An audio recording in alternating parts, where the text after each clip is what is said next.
Welcome, Giora Pinkas. Delighted to have you here in my Zoom room for an interview on aspects of the Alexander technique. And you're probably one of the most experienced Alexander teachers in the world. And I really wanted to make the most of this opportunity of learning about your experience and about how you understand the Alexander technique and what you've learned over the years after you qualified. And so maybe just in a few sentences, when did you train and who with? I trained with Patrick Macdonald from 1964 to 68. Mm-hmm. I said 68. Of course, I finished 67, but after going to Israel briefly, I returned for another year. Was that like a post-grad time or just? Yes. I was already graduating. In fact, I was assisting in the class, but yeah. So in the 60s. Yeah. Was it quite popular in the 60s? Quite a busy time for Alexander? It was the beginning of being a very busy time. The first wave of Israeli teachers were already trained, like Shmuel and Misha and Zev and Shoshana and Nelly. Yeah. They were just finished, and then came myself and Yehuda and Shaike and a few others. Yeah. So it was extremely popular and full of Israeli trainees in Macdonald's class. It was so much so that when I'll start with a name dropping, when the Prime Minister of Israel, Ben Gurion, he came to visit, and how he came to visit, how it came to be, I can go another time. But when he came to visit, he looked around and he saw so many Israelis, like 10 out of 15. And he asked Macdonald, how can you explain that? Yeah. And Macdonald, in his very typical way, said, well, I guess they are less stupid than others. So I was going to ask you, really, how come he attracted in those years so many Israelis to travel all the way and live in London at great expense and a lot of reorganization in their lives? And 3 years. It was my very first time for going out of Israel, traveling out of Israel, and it just was the right time. It took off. Macdonald sent Shmuel and Rika, and I said few and Misha, and they generated a lot of interest. They were very good from the beginning. Yeah. And it's like also when I came back as a teacher, I had a full practice very quickly. Wow. So the reason was mostly because of our training. Very rigorous, very not scary rigorous, but rigorous in its own way, which will bring us back to nowadays to trainings, and I can comment on that. And the collaboration between us, the first teachers. We worked a lot together during the training, after the hours of training, and then when we came back to Israel. Yeah. Groups of us got together, 2, 3, or 4 together, and we worked together all the time. So that contributed to being up and sharp. Yeah. And did that help you develop and refine your skills by working together? Oh yes. Even though a few years, not soon after, I left for the United States. And then I was in isolation because there was no one who I can work with. We can get into that also. That's interesting. So without anybody to work with and collaborate with, did you feel that you had nothing to keep you on track, or did you just develop your own unique style without any connection to other teachers? What was it like to be on your own and have no one to collaborate with?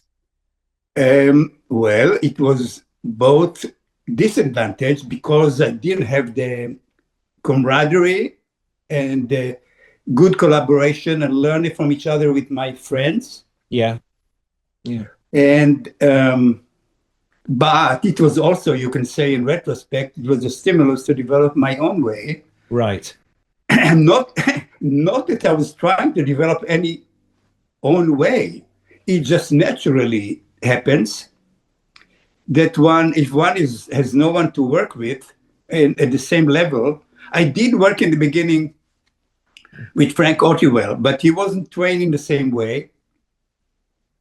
And we did collaborate in the training course for some years, but he didn't want to continue with that. Right. For his own reasons. So it was okay with me. But if I can point out other sources of learning, is not necessarily from other Alexander teachers. There are other people in the world that have something to contribute. Right. This is something I wanted to cover, that you learn about the human condition, not just from your Alexander training, but from other sources. That's very true. And have there been any particular influences outside of the Alexander ivory tower that you found particularly helpful for you as an Alexander teacher? Well, my own life experience. That's the big teacher, huh? Big teacher, and my students. And also I had met some people who are very helpful to me. Yeah. It all boils down to being helpful. Yeah. We say we teach the Alexander technique, we teach, Yes. And we try. Sometimes people try to teach, and maybe what is missed, that what really makes people want to come back is they're being helped. So it's knowing how to help people, not to teach the principles even, and not to talk too much. Yeah. About it. So they have to like you and feel safe with you, and they have to feel safe with you, and they feel that they get something they cherish. Yeah. Maybe something that they don't get elsewhere. So it's a relationship. Definitely. It's a matter of knowing how to be with people. Yeah. And put them at ease. Yes. And make them to feel they want to do it again and again. And some of them want to train. Some of them just come for help.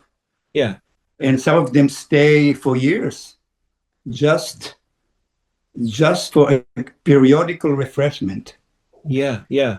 And this capacity of yours to enable people to feel safe and welcome and nourished and cherished, did this develop, or was this something you felt you had quite early on in your career? That part,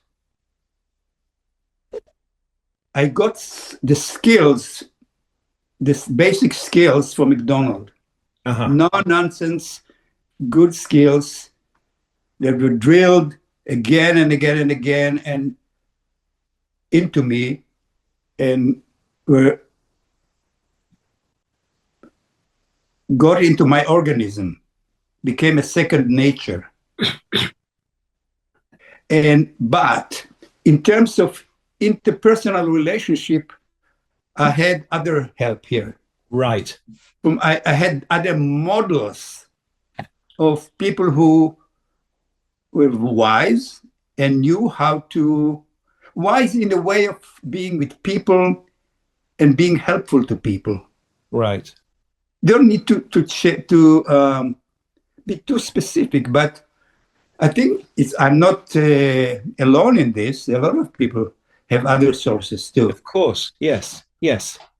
But it was definitely due to 1, 2, or 3 people that over the years were modeling for me without even trying to do it. I just took them as a model. And knowing how to relate better. Because frankly, I was very aware in the beginning of my growing up that I had no skills, interpersonal skills. It was painful to me, actually. Yes. To see other people and to see how easily they interact with people and talk and get rapport. And I didn't feel I had that on a certain level. But that can be developed. And this is one of the things that personal growth brings out. The ability to get out what you're not very good at.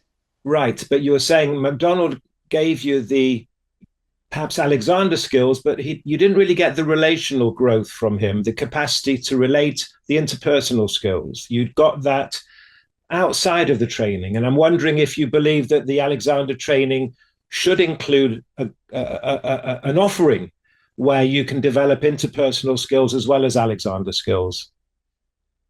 Well, like your trainings in San Francisco. Do you believe that you are offering some modeling, some capacity for the students to develop these interpersonal skills, or do you think that's not your remit? Just do Alexander. It took time. In the beginning, my model was the Macdonald.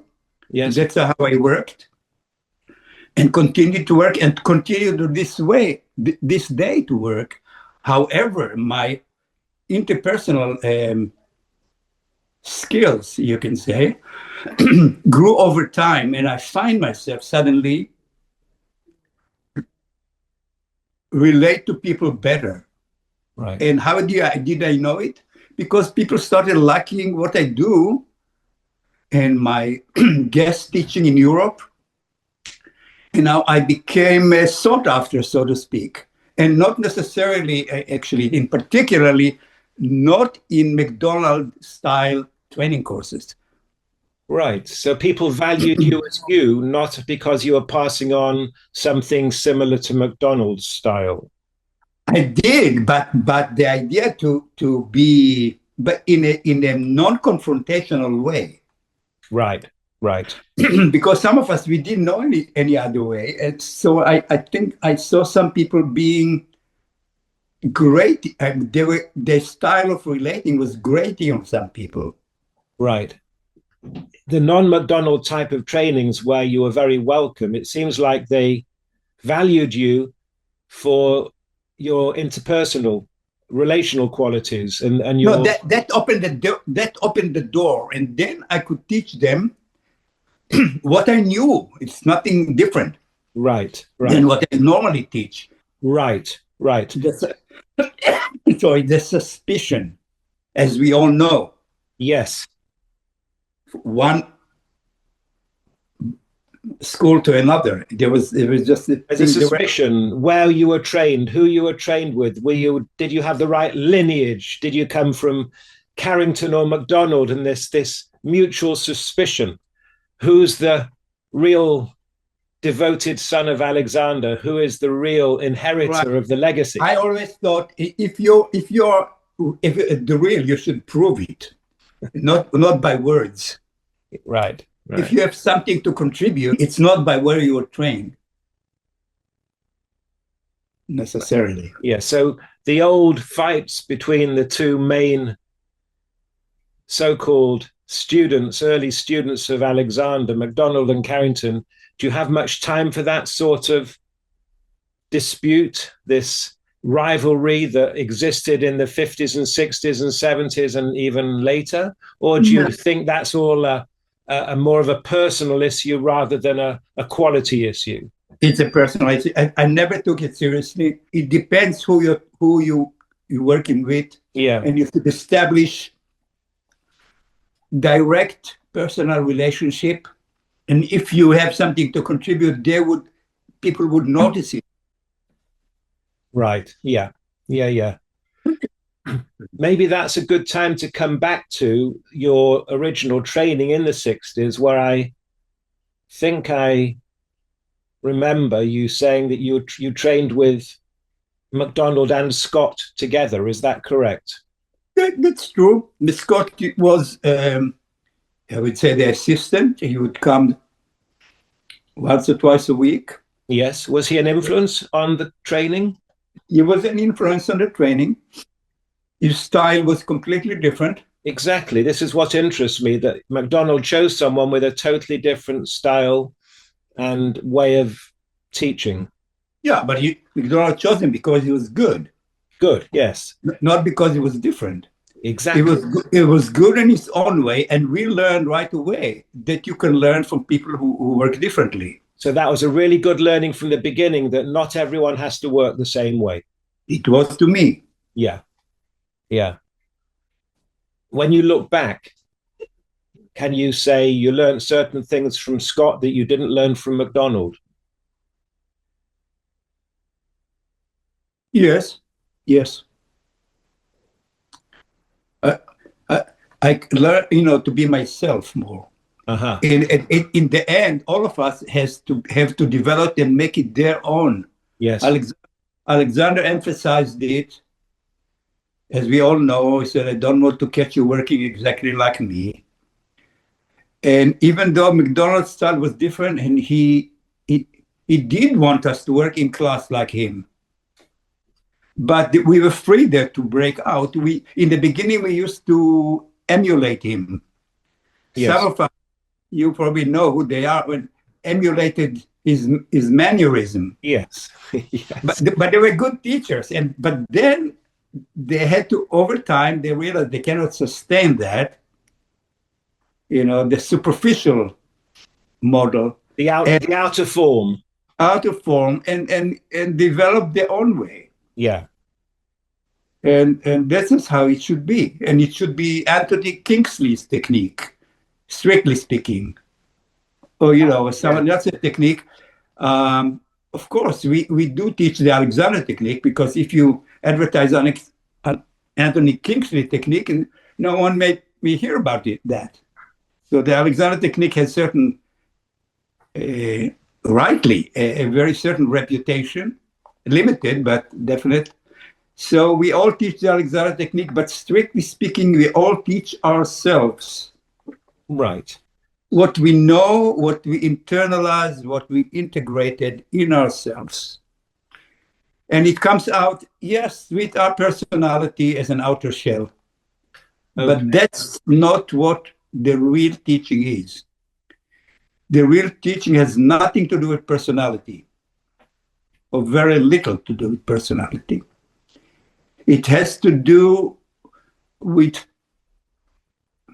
having a discipline and stepping out of your personality and teaching something universal, something direct, like channeling the life force and sharing it with others, learning how to give out, learning how to teach your pupil or your student how to be receptive, to inhibit reacting. It's not a small thing. And then when they are in that mode, the teacher gives out something energetic through their being, their presence, but definitely through touch. There are ways of thinking that Alexander called the variations of the teacher's art. All our different ways of teaching under the big umbrella called Alexander teaching. And I wonder if you want to just go a bit further in what you think are essential ingredients of Alexander that we should all share, even with our variations.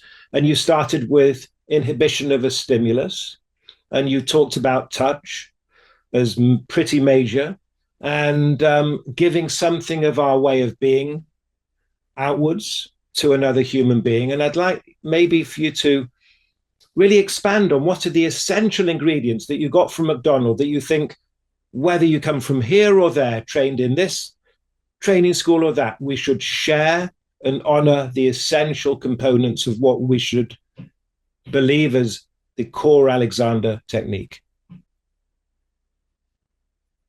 Well, it's all of that. It's a combination of all the things that you just mentioned. But it is not going to be, it's not the Alexander technique if it's not through touch. Okay. The human touch is so, think of babies who don't get their mothers, orphans. What don't kind get of hugs? Yes. develop so many problems Yes. just because of lack of nurturing, loving touch. Yes. And many people who come to us, including ourselves, maybe didn't get enough of it. Right. So this is the energetic relational quality that you were talking about before. Nurturing, supporting, loving. Yes. So is it enough to have a person that comes and gives it, like there's an Indian guru that hugs us, Amma, and she just gives hugs. Is there something similar to what we're doing, only we're using non-hug, perhaps guidance with the hands? Is there an overlap? There is something similar, I guess, if it's touch, if it's really helping people, but we deal with things specific. I don't know, I've never been here to her, I heard of her, and of course, this is an example how deep touch can reach. Right, yes. But Alexander tapped something universal in terms of the human body, how the human body works. And it's not to be overlooked. It's the idea of the primary control, or whatever you call it, of something central, unity, integrity of the system. What it depends on the development of the connection to the brain, to the spine, to the nervous system. Think of it. When the embryo develops, what develops first? The head. Only when the head reaches certain developmental stage, a spine begins to grow out of it. Yes. And only when the spine gets to be in a certain stage, the limbs begin to extend. So there is a certain natural hierarchy in the way a human being is structured. And it's from the head to tail, from the center out. In medicine, they've been teaching it for a long time. Cephalocaudad means head to tail, and from the center out. It's known to neurologists. But it doesn't mean that they have a technique to help put it together. So is our job to allow this thing to function, or to liberate it, or we're not teaching anything new, I would guess? Well, some people, the whole idea, what I just said, is new. Up here, yes, but you're saying that the organism knows this from birth. Yes, that is the natural way. But there's a huge thing if one learns it consciously. It's a natural in all vertebrates. The whole idea of cephalocaudad from head to tail. All vertebrates work under the same law. But human beings being erect and being able to be conscious, it's something unique and different to develop conscious control, or a degree of conscious control, over this central mechanism.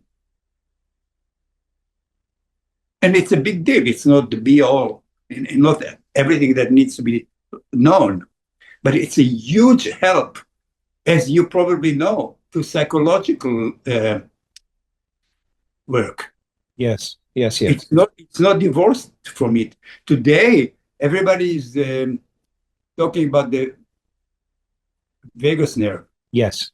How important it is to be free. But Alexander was a pioneer of that. He didn't call it that. We are expert should be, in freeing the vagus nerve channel.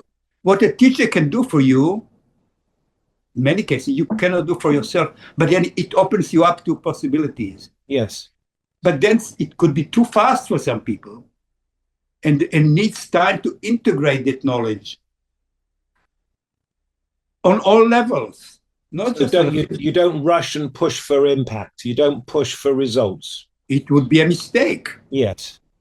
It would be a mistake. You have to consider from the beginning to give people time, both pupils, private pupils, and trainees especially, time to integrate it, to understand what it is that we're doing. And that's where the so-called psychological part. So, and here it comes to the point of, is the training long enough? That's the point. Is 3 years long enough? Is 1,600 hours long enough? Often not.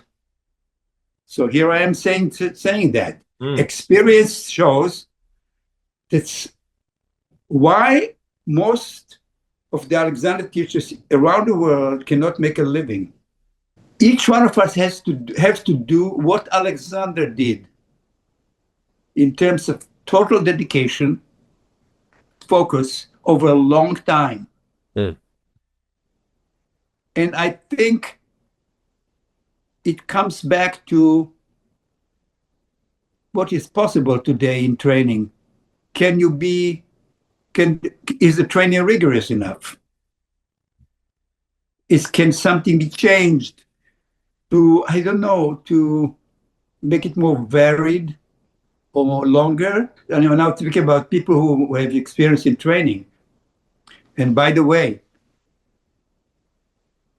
how many years did I train teachers? Yes. Because I have the world record. That I didn't know. Tell me. 48 years. 48 years having a training course. Yes. That is certainly a world record.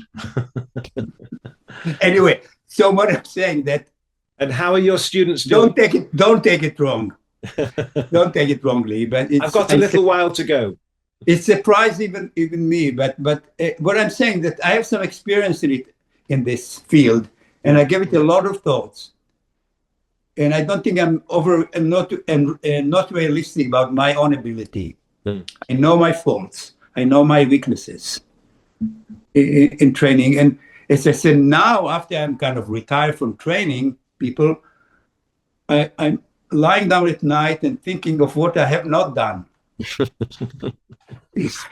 and I wish I could show and demonstrate to people and what I know now. Yeah. A little better. But it's just a game. I don't beat myself over it, but I know that unless the student is very, very interested and very suited to this line of work, they will not be able to be solely Alexander teachers. Right. They may have to have another profession at the same time or something. Right. Yes. Or yes, part-time or help. Anyway, so it's an interesting subject. I think it's very because the subject, let's face it, it's the self. And what is not the self? Tell me. The self is everything about one. Yes. So it's a very tall order to be able to master the self, or the use of the self. It's not just mastering the movements, or relaxation, or awareness. It's mastering the gamut of potentiality of a human being. So it's a very serious thing, and people wonder why the Alexander technique is not as popular as, let's say, Pilates or yoga. It's different. It's more difficult, and it's deeper. The way I look at it, that's why. Right. It's not going to be popular, and I'm saying something that's not going to be popular with the audience of this Zoom. Alexander technique, I don't think it's ever going to be popular. Right. In the way some work is. So it's not simply that we're marketing ourselves wrongly, it's just that it's really quite deep and difficult, and yes, that alone means that it will never be the flavor of the month. Exactly. It's not a matter of marketing. People try marketing campaigns again and again with all good intentions.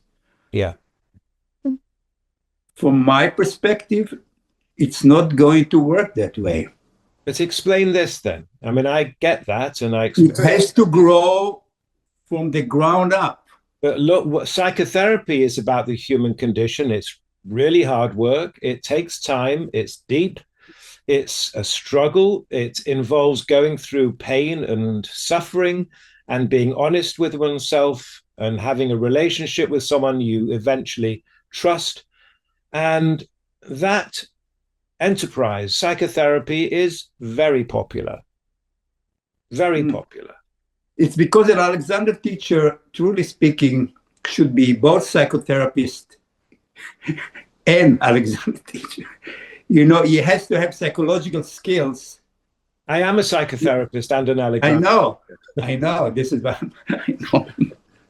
So you have that, and that's why one of the reasons you're doing well, Anthony, because you also have a different perspective, and if somehow you manage to, I think you managed to integrate it. Well, I don't see a separation. I think I go along with Alexander's idea of psychophysical unity, that the mind body are not separate in the first place, and that we're dealing with the human condition of a person who has a life and a history, who has struggled, who has had various traumatic experiences, and all of these things contribute to the mind body, to the structure, to the postural mechanisms, to everything.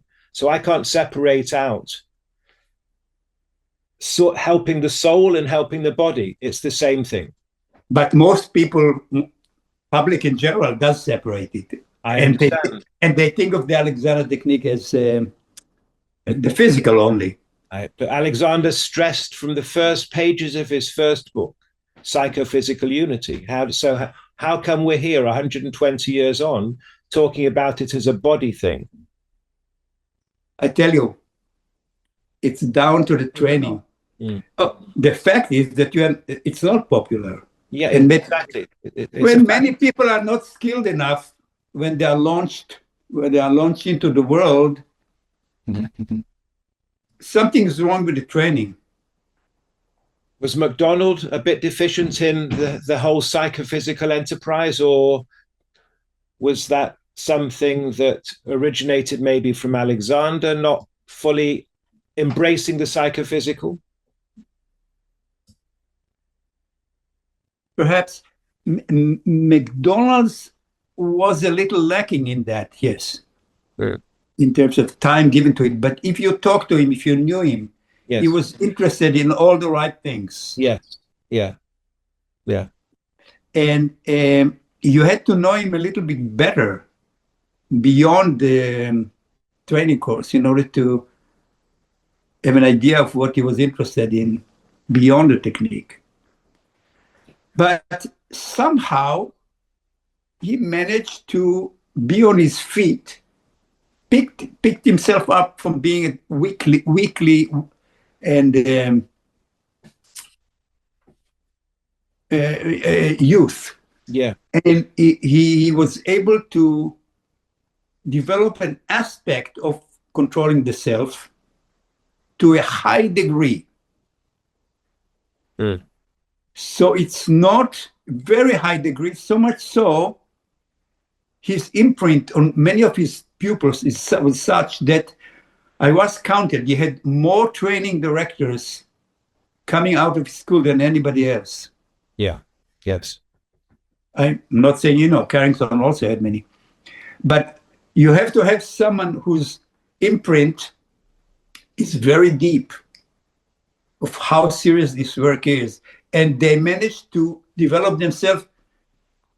You're supposed to do it as a homework, Yeah. The application. Right. Yeah. What goes in one's life beyond that? Yeah. Do you just go and look for other things, or you want to go deeply into the principles? Yeah. Yes. And what are the principles? Self-study, Self-exploration. self-exploration. And you can drink from whatever source you find to integrate. It's not conflict. It's not conflicted.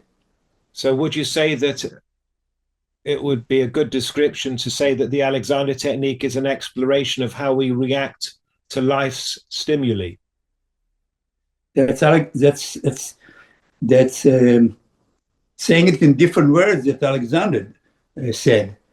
It's the study of human reaction. Study of human reaction, yes. So if it's a study of human reaction, it would make a lot of sense to say that the training or the lessons are about developing the capacity to not react in a disturbed way to the stimuli of living. Would you go along with that? Totally. Totally. That brings us to, maybe we just have a few more minutes. How do we teach people to inhibit or not react in a disturbed fashion to life's varied, very strong stimuli as a process of learning? By modeling. By modeling. I don't know any other way. Okay, so you have to embody these principles. You. Us. not just me. Yes, we have to embody the principles. To so the extent that you can do it. If we spend a lesson reactive and not still and disturbed and rushy and pushy and pulley and ambitious, we're not embodying the principles. Yes. Yes, knowingly or not, yes, this is how it is. And this is why I say it's not a small thing. To be in a balanced, sane, intelligent condition each time that you give a lesson, it's a tall order. It's a tall order, and I'm a bit better at doing it in a lesson than when I'm with my kids. You can say that again, yeah. So work that one out. I'm at my best in my work, and when I come home, a little bit less. Well, so this is why I say I'm aware of my weaknesses as a person and what I don't have, qualities or depth that I don't have in certain areas. But it's too much work for one lifetime, Anthony. Yes. Yeah. There must be more. There must be more. Makes no sense. Yeah. So the most important thing is to at least embody it in a session with my students and with my pupils. And even though I'm a bit of a schmuck outside, there's a few more lifetimes to work on these angelic potentials. You said it. Good.